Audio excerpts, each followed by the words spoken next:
the frequent flyer tax has been proposed. From a justice point of view, it would be very good. Because you may have seen a paper by colleagues that 1% of frequent flyers produce half of the emissions, and only 4% of the world population fly internationally. So it's highly unequally distributed. So you could, but I'm told by experts, I'm not a tax implementation expert, it would be incredibly difficult to administer. It requires some thought.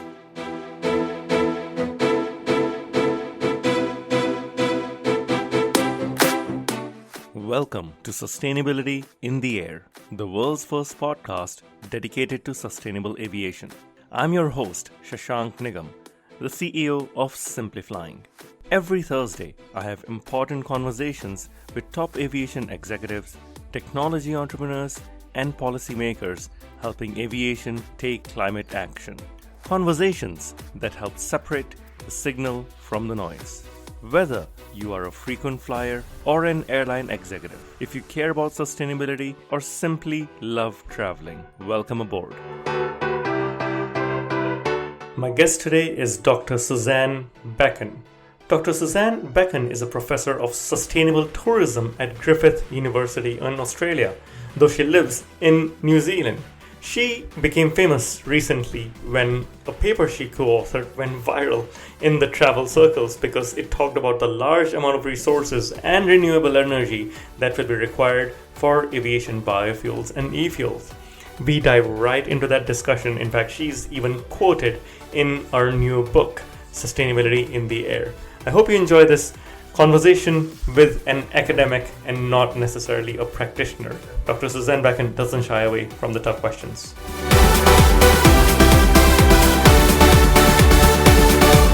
Suzanne, welcome to the show. I wonder if we could start by you telling us a bit about yourself and your career and what exactly took you to Australia and New Zealand from Germany. Yes, well, thank you, Shashank. Thanks for having me. So I'm a professor of sustainable tourism. I'm currently in Germany because you can probably hear from my accent that I am German. I work at Griffith University in Australia and I live in New Zealand. So I'm a little bit of a global citizen. So airlines are very close to my heart personally as well. That's why I'm so keen to contribute to making them more sustainable. But luckily we do have very good online technology these days that I could, a lot of the work can be done with video calls, especially when you have global projects. And during the pandemic, we have all become masters in it. So I can enjoy New Zealand while doing my job all around the world. It's something I can relate to because Simplifying is also 100% remote. I moved myself to Whistler, BC during the pandemic. It was fantastic living up in the mountains, and I now live in London. So it's amazing what flexibility of location can give us. And today we are you're in Munich and I'm in London, so at least we're in similar time zones. That's right, and a lot has changed in the last few years, hasn't it? Right. Oh yes, absolutely. And I think a lot of those changes are for good. I don't think we're going to see a difference. You're of course the professor of sustainable tourism. And among other things, you track how climate change will impact travel. Given the record temperature and the wildfires we saw in many tourist hotspots in the summer, what differences might we see in 5 years' time? Yeah, this summer, this whole year has been a year of climate records, really. And I think most people, even just watching the news, it's hard to deny that climate change has been accelerating. More so, actually, when I started this research 25 years ago, we always talked about the end of the century. All the climate models were like 2100. It was like, oh, it's so abstract, people can't imagine it. Of course, now we can imagine it because we see it. Some people get caught up, whether it's fires or heat waves or extreme flooding events. And it has affected tourism because often tourism happens in places that are natural environments, coastal areas, they are exposed. We also tend to go during the hot time of the year because especially people from, I guess, northern countries like myself, we look for the sunshine and the heat, and all of a sudden we get a lot of it. And it really is changing a little bit how people think about holidays. Shoulder seasons are becoming more popular. and in some ways that's a good thing, that tourism spreads out, but a lot of people are still caught to, school holiday schedules, and all of a sudden we have these extreme situations where it's not only a matter of maybe being a bit uncomfortable, but real safety concerns for some people. So I do think tourism is changing, and it will involve everyone to also think a little bit more about the risk, including the businesses that operate. So this is very interesting. We are all feeling the effects. Primarily, I have had guests on the show who focus on sustainable aviation. What can we do to decarbonize aviation? But it is a reality that you can't take a flight. Very few people take only a flight. They then rent a car, they book a hotel, they go local sightseeing. And you are a professor of sustainable travel, not sustainable aviation, which is, I think, rare yet very interesting. Yes. How do you think sustainable travel is different from the sustainable aviation? Well, it is a very good question, because, of course, aviation has become absolutely central to tourism. And you can track that in the global tourism statistics, that the arrival share by air has increased every year. So people tend to fly more. But of course, in reality, a lot of tourism is also still by car and train and bus and a bit closer. So we almost have to think that aviation is the biggest challenge for the tourism sector in terms of climate change when we talk about decarbonizing.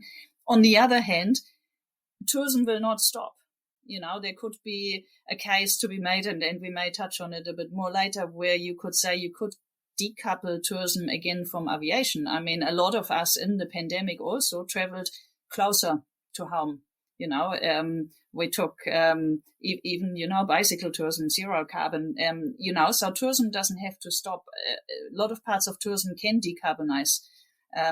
Aviation is the challenge. And so it's a certain type of tourism that where this comes together. We say, okay, if we want to fly to long haul places, or you want to be fast, you go somewhere for a conference or a wedding or so, which you can only do by plane. So that's the type of tourism where we have a challenge. But there's a lot of, in fact, in New Zealand, during the 2 years where our country was literally closed, many operators had the best time ever, because all the New Zealanders, they couldn't go anywhere, and they did all the things, and they spent all the money, and the operators were actually very, very happy. So it's not so simple. Yeah, it was local tourism, right? People were exploring their own backyard. It's what we did in Canada as well. For the first time, I think the US border was closed in years, and all Canadians were stuck at home. And there was a lot of backyard to explore there. Now, focusing on aviation, you recently co-authored a paper about the large amount of resources and renewable energy that will be required for aviation biofuels and e-fuels. I wonder if you could give our audience an overview of what were the key findings from this paper. Yes, it was quite a challenge, that paper, and it's been sort of ruminating in my head for a few years, actually, because, of course, we're quite excited about the prospect of sustainable aviation fuel and replacing kerosene. But I kept thinking, what's the physics of this? We have a very fantastic energy source, fossil fuel. It's got a high density. It's reasonably cheap to get out of the ground. And all of a sudden we want to run planes, which need really high density of energy on something that's renewable, whether it comes from biomass, which ultimately is the sun, or whether it's electricity for wind, whatever. And so how does that actually work? How can we replace all this?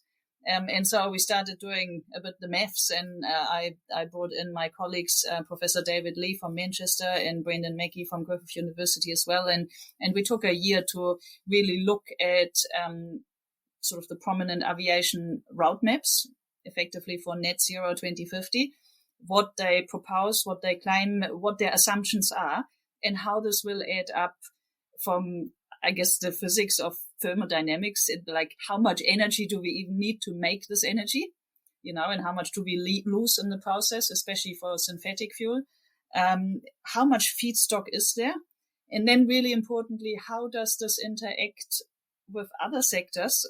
It's one thing to say, hey, we need to decarbonize aviation, and we throw everything we have at the sector, which is an option, or to say, well, aviation is one of many, And, we've got health system, education system, other transport, you name it. We've got a whole bunch of hard to abate sectors other than aviation. So how does that all work at the same time at a short period of time? So this is effectively what the paper is about. We give some numbers of if we were to meet all these roadmaps that the aviation industry typically proposes, what share of energy would aviation require? And it's quite high. So it would be 30% of biomass by 2050, about 9% of all renewable electricity, and also 30% of green hydrogen, which we need as well as an input. So it would be substantial. My view then, like we concluded, that while SAF is a important way forward, especially for long haul flights, I guess the message we like to send to stakeholders: don't be too sure that you would get all the volume that you want. I mean, there's a wish list, but there will be a challenge. So we start thinking about, okay, what other forms of mobility, or how would aviation work if we had a bit less SAF than we actually want to? That kind of thinking is really there. But I think as a precautionary principle, we did want to sow the seed effectively based on the science to say, okay, you just have to think about those options as well. That is very interesting. You're talking about aviation potentially taking an unfair share of resources to get to clean SAF. Interestingly, when I speak with airline CEOs, airport CEOs, aviation executives in general, SAF is the silver bullet, it seems, in the short term, because the reality is that today there are 29,000 airplanes in the air. In 2050, there'll be 42,000 airplanes in the air. Most of them, almost all of them, will be using today's technology. And the only way that aviation can get to net zero in 2050 is by using sustainable aviation fuel that needs to be as green as possible. And that means e-fuels, PTL, and not using biofuels. And your view is that may not be possible. That's right. And look, as a CEO of an airline, it is their job to do the best for the airline. And in that case, it would also be to lobby to say, for example, we need access to those resources. And that's exactly what's happening, including in Australia, for example. There's a SAF council.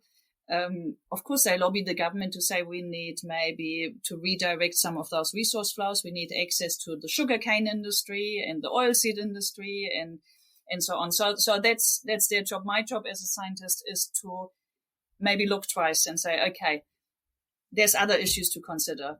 We need to decarbonize our electricity first before we can use that to make a new fuel, if you want. We need to think about questions around justice. That's a whole big topic. So we need to think, is it physically possible, and what's the plan B? And so I guess that's what I'm doing. How do you allocate? I am often asked, how could we decide what is a fair share?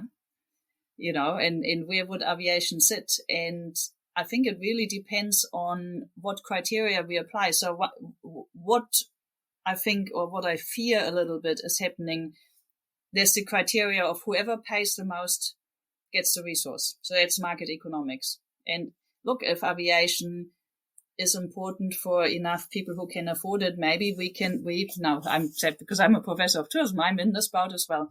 The industry will get access because we are luxury good, the highest bidder pays. If we were to say we need to allocate the resources where we get the biggest climate mitigation impact, to be honest, it wouldn't be aviation. It would be the electricity sector. We would need to get rid of any coal-fired power plant. Like Australia, for example, has lots of them still. Many countries have. We would use every renewable energy that we can to switch off those plants. And it's been calculated in our paper, but also the UK, the Climate Commission, they've estimated it's about a factor of 10 times better than using it for aviation. So if there was some magic global power to say we need to do the best for climate, well, it would distribute it differently. And then there's, of course, justice questions in what are the human needs? Is flying a human need just as much as nutrition and so on? So it's complicated. It's a process. Right. that needs to be negotiated. Well, I think there are lots of negotiations that are going to be happening. You're, of course, mentioned in our new book, Sustainability in the Air. And in that, you talk about potential solutions, like a hypothetical example of the use of wood chips in New Zealand. How would something like that work? Yeah, wood chips is an interesting one. Because we do have a lot of them in New Zealand. There's a forestry industry, and as a result, there's wood chips. Now, of course, my co-author, Brendan Mackey, he would say any use of wood chips is not a good thing because wood, of course, has grown for, say, 30, 40 years, taken CO2 out of the atmosphere. The moment you use them, you burn it, it's gone again into the atmosphere. So he said you shouldn't even touch them, bury them, because they are a form of carbon sequestration. They're carbon sinks. So you put them away. Now, if you decide, okay, we don't do this, we use them, then comes this question, okay, what do we use them for? And one of the sort of, I guess, contenders are, we've got a milk industry. They have boilers. They use coal. They want the wood chip. They could decarbonize the milk industry. And so it's the same. This is just a New Zealand example. It will be the same situation in every country, where all of a sudden you have multiple industries saying, we need this feedstock for our carbon roadmap. There's an agricultural decarbonization roadmap, just like there is one for aviation. And then comes back to the question we just discussed. Is the government intervening to say maybe we need to allocate? And in the case of island states, there is a very good argument to be made for national connectivity and even national security. You could say we need, some aviation fuel capacity in the country. And I actually do advocate for that when I can, to say we need a minimum viable network, and so there could well be a case for government intervention. But then it comes back again to that question on scale, how much and what's a good distribution. Right. So there's definitely a resource crunch here, and there can be some interesting alternatives. In your view, is there any aviation net zero roadmap that doesn't include an element of demand management? Because there's, that is a critical concern for airlines, reducing demand or managing demand through frequent flyer taxes or flight caps. Are there measures that can work without this? Well, the interesting thing is that almost all roadmaps at this point try to avoid any form of demand management. It is really, they seem to be designed to say, okay, this is the growth rate that we expect or that we want. And then maybe there's a scenario, let's just say 2% growth, 3%, 4%. And hence, that's the amount of fuel we need. And so that comes back to the point I made earlier, just reality check, what if not? But there's very few. In fact, there's the International Energy Agency Net Zero one that actually builds in specifically like, okay, let's keep certain types of travel at 2019 levels. There's the one from the ICCT, the International Council on Clean Transportation. They have specifically some measures on shift to rail. It's a minority. Of course, you could say any sort of new fuel will probably become more costly, and that will be reflected in price. So there will be some inbuilt demand, but at this point, it's not really. It's of course the airline industry at this point is not saying, "Hey, let's just keep it steady state and be happy with what we get." Governments are also at this point not implementing much in terms of carbon taxes on flying. There's reasons for that. The frequent flyer tax has been proposed. From a justice point of view, it would be very good because you may have seen a paper by colleagues that 1% of frequent flyers produce half of the emissions, and only 4% of the world population fly internationally. So it's highly, highly unequally distributed. So you could, but I'm told by experts, I'm not a tax implementation expert, it would be incredibly difficult to administer. It requires some thought. Yeah, I think this is something we discuss in our book as well, that taxes, yes, are very difficult to administer, but the airline industry in the past has managed to implement a security fee in every ticket after 9/11, for example. In the UK, there is the airport departure tax that comes into play on every flight out of most of the UK, exiting, which goes directly into government coffers. In fact, if all the tax that the UK collects on departing flights is pooled together, that can pay for all the staff that's needed in the UK today. So there are ways in which I think airline passengers, especially international airline passengers, have been milked by governments in driving up their own revenues. And I think we just have to think creatively, perhaps a fly green fund or a clean skies fund where the tax or this levy is locked away and invested in green initiatives or for buying staff is something that we need to look at rather than just a traditional frequent flyer tax, which, yes, is hard to implement and will be extremely unpopular with the airlines and consumers as well. Look, I 100% agree with you. We've got a proposal on the table in New Zealand around a departure tax. Whether that will ever see the light of the day or not, I don't know. It's been proposed with distance classes. It is totally implementable. And the main reason for the tax was exactly what you say, to create a fund that will help the country establish some sustainable aviation fuel, plant and achieve that kind of level of self-sufficiency in terms of fuel. So I think in the moment, maybe I'm just hypothesizing that for the airline industry, the problem is not burning enough.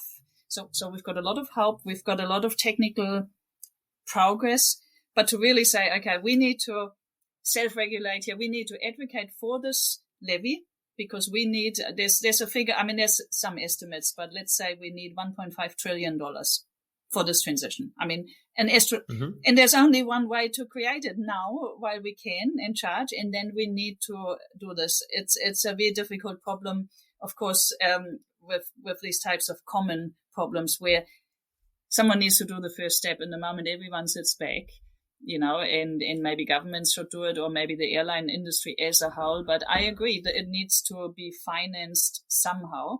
Otherwise, we will not get off the track with the change. Right. Well, what gives me hope is that the incoming Prime Minister of New Zealand is the former CEO of Air New Zealand. So I'm sure he's familiar with the aviation sector and how to implement taxes and charges. That's right, and he knows about it. If he ever will listen to this podcast, I can encourage him. He knows, he understands the issues for sure. And then it's a political environment.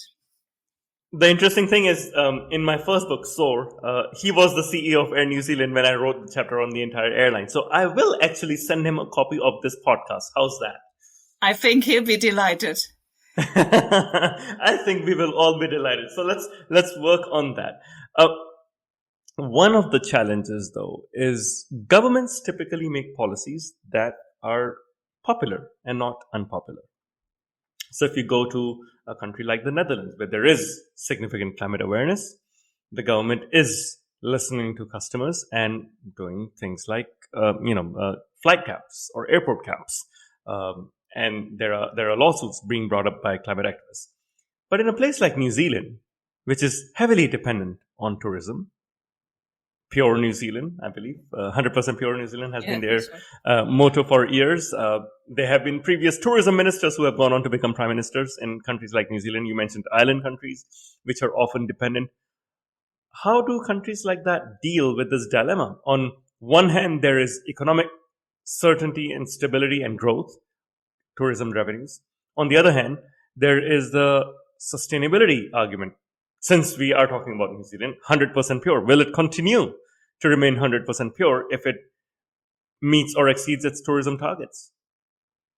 That's right. And I do think, though, it is a time for leadership, and governments maybe sometimes underestimate how much, citizens are willing to contribute. Now, when you do, global climate surveys, people are concerned. It comes up always amongst the top issues. Of course, now you have cost of living crisis, inflation. So that's acute problems. But climate change, people are very aware. We had major weather events this year in New Zealand that will cost the economy billions of dollars, billions. And so that's sometimes the idea that, well, it's a trade-off now, but if we don't do it, we will be even worse off. long term.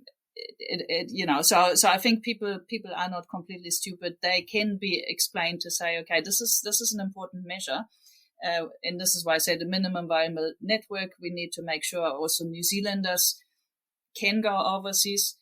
But does it have to be, 8 times a year as some frequent flyers? It is largely a problem of frequent flyers. It's not the one person that goes once a year somewhere. So I think leadership, consistency, because what we see in the moment is quite an interesting phenomenon, especially in Europe, where people are aware. We had the whole flight shame phenomenon. People know, but there's a lot of traffic. The airports are busy. The 6th of July globally was the busiest air travel day ever. So people are flying. And I think people are flying because we still can. I flew from New Zealand to Germany. I still can. I feel very guilty about it. But I can, and the system still in some ways promotes it. So I think consistency across, whether it's politicians, even leadership, people who are in leading positions who switch, for example, to teleconferencing and send signals to say, okay, flying, yes, it's important, but it's also a highly valued activity. It's a scarce resource that we want to choose wisely, to maximize the benefits. So I think we need to all sing from the same song sheet. People are, they are in the now. So let's dive a little deeper into that. Yes, people like to say that they are climate conscious or climate aware, but there is a say-do gap. For example, lots of airlines have now started putting carbon offsetting mechanisms options in their booking path. So when you're booking a flight, you can choose to say, oh, please offset my flight carbon footprint using SAF or using high quality carbon offsets. But the percentage of people clicking to pay for that is anywhere from 0.1% to 3% of all flyers. So, and this is in climate aware countries like Northern Europe. And, we can forget about countries, high growth markets where people are flying for the first time and still sorting by price. So how do we account for the say-do gap? Yes, people are saying things, but their actions are not really speaking much louder.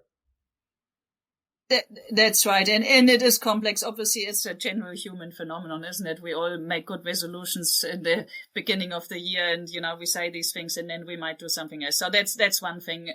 A second one is, and by the way, the more people make public commitments, research shows that public commitments are much more adhered to. This is why these pledges, you can be cynical about climate pledges, but they carry at least a weight that someone then can't quite easily step back. So that's important. The systems need to be improved to make it easier. For example, I try to travel by rail in Europe now across multiple countries. It actually takes quite a bit of determination to get a ticket as opposed to just buy an airfare, which is much easier. The systems, we have put so much effort into the global airline industry to make it very convenient for the customer, and including corporate, like our Griffith University corporate agent. When you ask for a rail ticket, they struggle. They're not geared up for it. So there's little things like that where I think we need to make it easier. And then the incentive. So last week I was at a conference in Austria, which was a hybrid conference. And at the end, there was a best paper award, one for presence and one for an online participant. And I was really pleased because basically if you just presented online, you still, you had in fact then a higher chance to get the best paper because there were fewer. But these things are really important, that people don't feel if I don't fly there, I can't do certain things. So these incentives to reward that type of behavior are important. I'm glad to hear. Did you win that award? No, I didn't put any. In fact, if you really want to know, I gave the opening address and the title was Confronting Climate Breakdown and Human Stupidity. But that's a whole different topic. All right. Earlier in the season, I had the CEO of Red Sea Global, John Pagano, on this show. Something struck out to me because he was the first ever executive who spoke about implementing, not just conceptually, but implementing an ecological ceiling at Red Sea Global of 1 million visitors a year. Do you see merit in other destinations when you look at end-to-end travel doing the same? Say we take X number of visitors per year and no more. Are there examples of others doing this? Is this scalable? Yeah, I think it's a great idea. I mean, the notion of carrying capacity is actually getting a bit of a revival in many destinations. And I think it's a combination of social pressure. I mean, think Amsterdam, think Venice, and we have places in New Zealand. So carrying capacity, ecological ceilings, like, think about, I don't know if you had already someone in your show on international aviation policy. If these international flights finally become part of national accounting, which is being discussed. So in the moment, of course, they are, under the mandate of ICAO, but the moment they sit on every country's carbon budget, it'll be a problem for some countries. It will add significantly. And so all of a sudden you have to think, well, actually, how much do we want of this? And do we put a ceiling? So I think it's very important to think about ceilings. It may also lead to improvements of the experience and the product, because frankly, in the last decades, we have absolutely gone for conveyor belt mass tourism. The margins, and especially in the airline industry, have become smaller and smaller. I guess the mass tourism model really sort of thrived on volume and not value. Now, it's easily said, in most destinations, of course, would love to switch to value. But I think we really need to think hard about that, how we improve the experience and how simultaneously we can reduce the need to churn for as many people as possible. And I think overall it will be a better experience. It comes back to what I said earlier, that it's maybe a scarce, in the good old days, you had one holiday a year. You probably didn't even fly, but it was super special. You looked forward to it. You prepared. Afterwards, you thought about it. Now it's just like bang, bang, bang. It's just constant. And so maybe that will help in putting some of these ceilings on place, is probably also fair to the local population and environment. So look, I think it's an idea worth supporting. Right. Ideas worth supporting. Maybe you should start something competing with TED instead of ideas worth spreading, ideas worth supporting, especially in tourism. I love the mention around value versus volume. And yes, it was volume. I remember going to Paris a few years ago and going to the Louvre, and every single person wanted to take a selfie with the Mona Lisa. The only thing was there were about 500 tourists in the selfie as well, along with Mona Lisa. And it was really hard in the summer. Value tourism.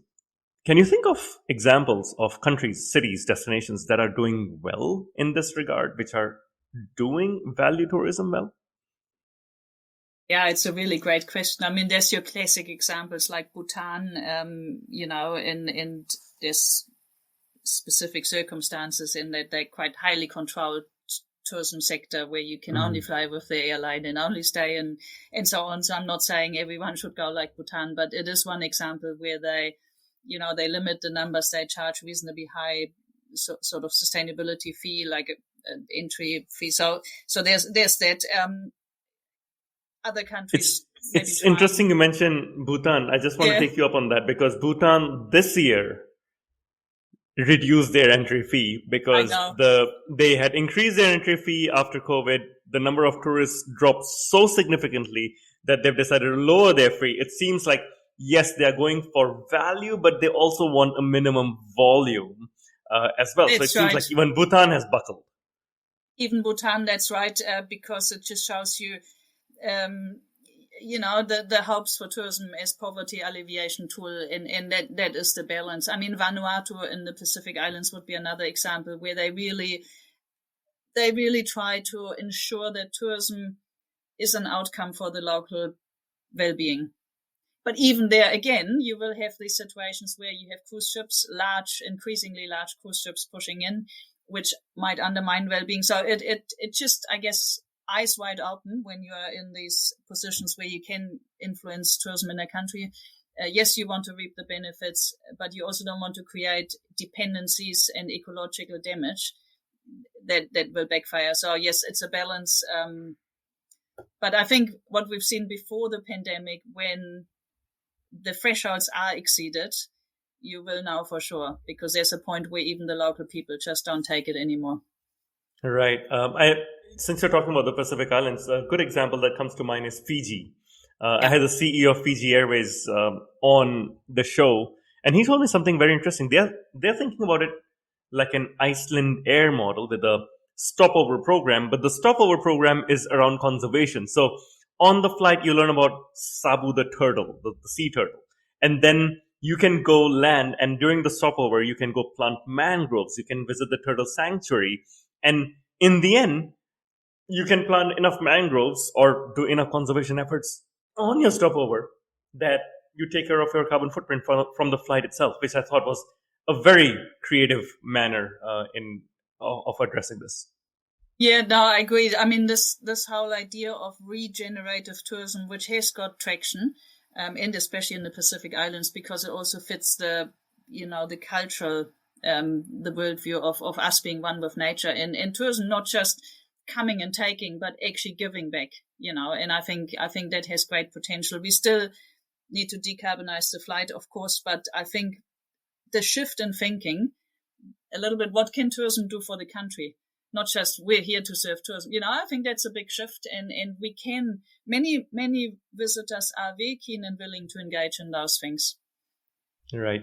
I usually love to end with this question. What gives you the most hope about the future of sustainable travel? The biggest hope is maybe the many little initiatives and the enthusiasm, including like yourself here on the podcast, people who actually truly try with a passion. And there is actually a lot. If I had endless hours of time, I would love to map them on a world map, because there is a lot of, innovation, drive, and tipping the system with that grassroots, activities of showing a better model. I mean, that does give me hope. Well, I'm hopeful too. The fact that these conversations are going beyond just airlines to airports and now travel end to end, I think that's something we have to think about, because it's not just about flying. It's about end to end travel. And I'm glad we've had this conversation. I'm quite hopeful. I'm more hopeful after speaking with you than I thought I would be at the beginning of this conversation. So I think that's a good thing. Well, that's great. That's a good thing.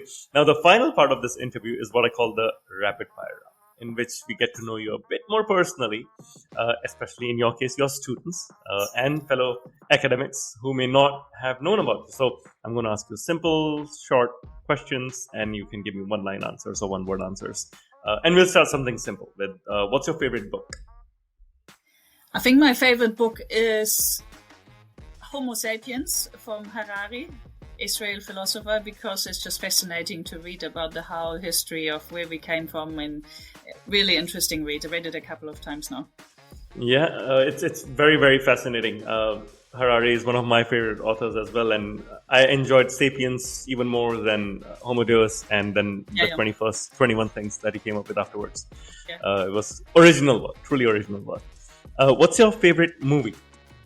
Oh, movie. Well, oh gosh, there's so many. Maybe because my head is in aviation, I do like Catch Me If You Can with Leonardo DiCaprio. Yep. I love it. Yes. Yeah, you love That's it? a good one. Indeed. Oh wow, brought back really nice memories. It's been a while since I watched it. Perhaps it's time to revisit it now. So that's a good one. What's your favorite airline? Oh, there's only one for me, and that's Air New Zealand. Okay, fantastic. I am going to send you a copy of my original book, Soar, because there's a full chapter on Air New Zealand and their turnaround. So I agree. I have enjoyed Air New Zealand as well. What's your favorite city? Oh, there's so many wonderful cities. I may have to say Munich. They call Munich the biggest village in the world. It's got this Bavarian sort of smallness, but it's still a pretty cool city. Are you from Munich? Yeah, just a little bit outside. Okay, very interesting. What is something you want to learn? I think I want to relearn my French. I've just come from Paris from some meetings, and it's all very dormant in my head. So if I can relearn that would be fantastic. Okay, that language is always up there. What do you do in your free time? I try to do a bit of exercise if I get the chance. It's a good balance. Okay, outdoors or indoors? outdoors running. Okay. What's the best advice you ever received? The best advice I got from my PhD supervisor 20 years ago. And he always said, you can't win a game by watching the ball on the foot of the opposition. So basically focus on your game. Don't worry what X or Y are doing, just focus and do it. And I think that is very, very true. Wow, that's good advice. And I agree with it. You said Air New Zealand is your favorite airline. You live in New Zealand. You are right now in Munich. On your next flight from Munich to New Zealand, which I believe will be at least 18 hours, who would you like to be seated next to? This can be a person living or not alive. Well, actually, funnily enough, last time when I flew I was at the COP in Egypt, and I actually sat across the corridor from El Gore. But the whole flight, I didn't dare to, and he was I think he had enough talking to people. But if I was really stuck with him for 12 hours or 18 hours, and I would get a chance to talk to him, I would love to. Okay, Al Gore it is. Hopefully you will see him for COP28 as well, despite his rather fiery speech recently for TED. Yes, I know. If we are to speak a year from now and we are popping champagne, what are we celebrating? I think we would celebrate that we truly take the climate crisis serious, and that the urgency. I mean, there's lots of nice stuff happening, but I go with Greta Thunberg on that one. If the house is on fire, act like the house is on fire. So that's what I want to see. I think let's pause on this celebratory note, and hopefully we have answered some tough questions on this podcast and given lots of food for thought. Dr. Becken, I really appreciate your time today, and thank you so much for doing the work that you are doing, and I wish you a really good flight from Munich to New Zealand whenever you fly there next. Thank you so much. Thank you for having me. Thank you for listening to this episode of Sustainability in the Air. Aviation is one of the hardest to decarbonize industries, yet there are multiple paths to get to net zero. Awareness is key to a green future. So please give us your support to help our sustainable aviation insights reach a wider audience. You can do this by sharing this episode on your network, on LinkedIn, Twitter, or even WhatsApp. Or perhaps you might consider leaving a review on Apple Podcasts, Spotify, or wherever you listen to this episode. You can start a conversation with us by writing to us at podcast@simpliflying, that's simply with an i.com. And for more content on sustainable aviation, please visit our website green.simpliflying.com and join the movement. Sustainability in the Air is an original podcast by Simplifying. The show is produced by Juraj Toth in Slovakia. Dirk Singer is our Director of Sustainability, who leads research for each interviewee out of Greenwich, UK. Shubhadeep Pal is our supervising editor based out of Mumbai and Singapore. The articles are written by Ayushi Badola in Dehradun in India and Mira Hull in Montreal, Quebec. Creative design is led by Ligia Esteve in Montreal. Baiba Drimen is the project director for the show based out of Valencia, Spain. Special thanks to Wendy Sim in Singapore. And I'm Shashank Nigam, the CEO of Simplifying and your host. Please feel free to connect with me on LinkedIn.